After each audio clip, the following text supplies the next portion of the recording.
The vast majority of Muslim scholars and apologists in the West have a very strange characteristic.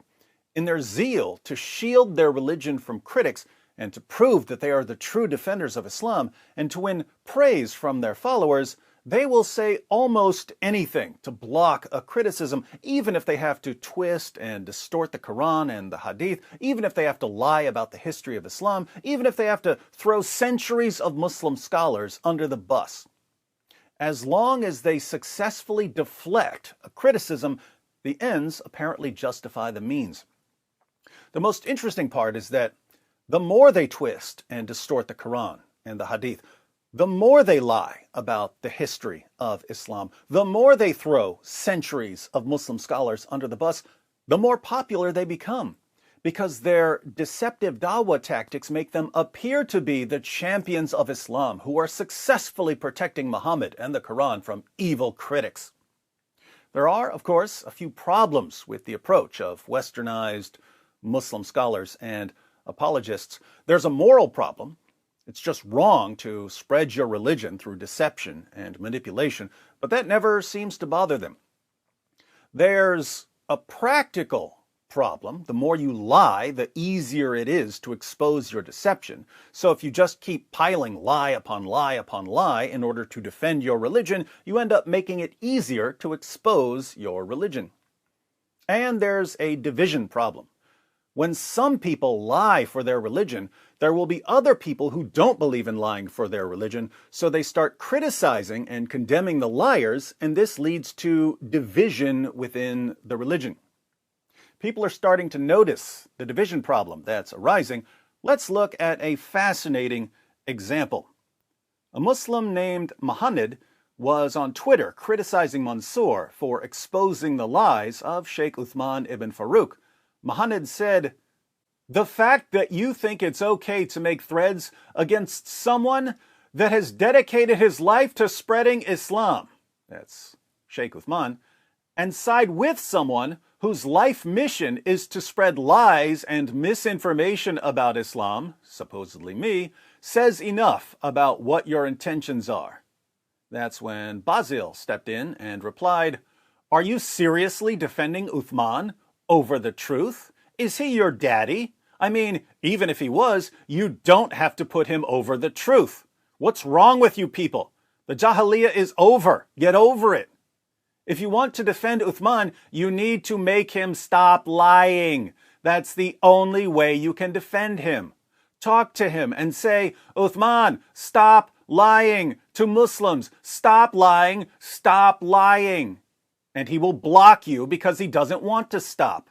That's why threads must be made to protect Muslims from his lies that they can't see because they trust him blindly." Muhammad responded, "Protect Muslims? Yeah, that's obviously what you're trying to do. You have zero credibility when you side with someone who insults God, my prophet, and my religion."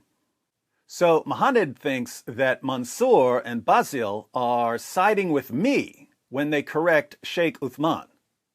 Basil replies, "In fact, he is siding with scholars of Islam. You can't understand. You are in the Jahiliyyah following random guys on the street. Uthman threw the scholars under the bus, and you're like, yeah, Uthman, keep going. We need to defeat David. Throw all those filthy scholars under the bus. Go, go, Islam is peace. Beat them all, these hateful scholars." This is actually a really good description of the entire Ummah in the West. They're so desperate to answer critics of Islam that they will cheer for people like Sheikh Uthman, even though Sheikh Uthman is destroying Islam from within. He's obliterating Orthodox Islam and building a shrine to himself. And Basil gets what's going on. When David forces you to throw all the scholars of Islam under the bus, well, he has won. He defeated you. You have been humiliated by a single man who managed to destroy the scholarship with only a few words. David is impressive.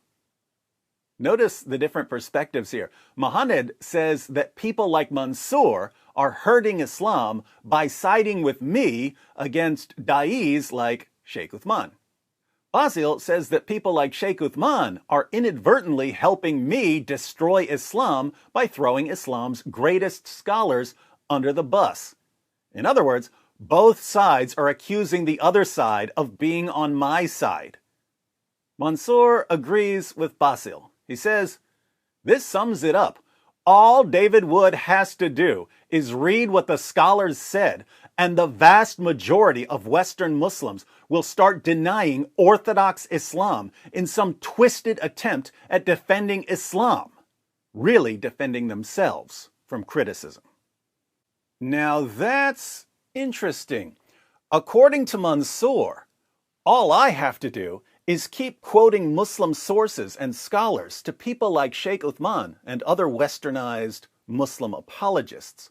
These westernized Muslim reformers will be so desperate to respond to me that they'll keep attacking their own sources and their own scholars. They'll be attacking Orthodox Islam. And their followers, who have no clue what's in their sources or what their scholars say, will agree with their westernized apologists because their westernized apologists are supposedly protecting Islam from critics like me. So according to Mansour, all I need to do is keep quoting Muslim sources to Muslim apologists, and they will destroy Islam for me. Then, of course, the true defenders of Islam, the non-westernized Muslims who don't want Islam to be corrupted by reformers, are going to have to defend Orthodox Islam from the reinterpretations of the reformers by exposing the lies of the reformers. But whenever they expose the lies of the reformers, they'll be accused of siding with me. In the end, the entire ummah will be nothing but endless division. And as Jesus said, a house divided against itself cannot stand. Interesting perspective, Mansour. But tell me, what can Muslims in the West do to stop this descent into chaos?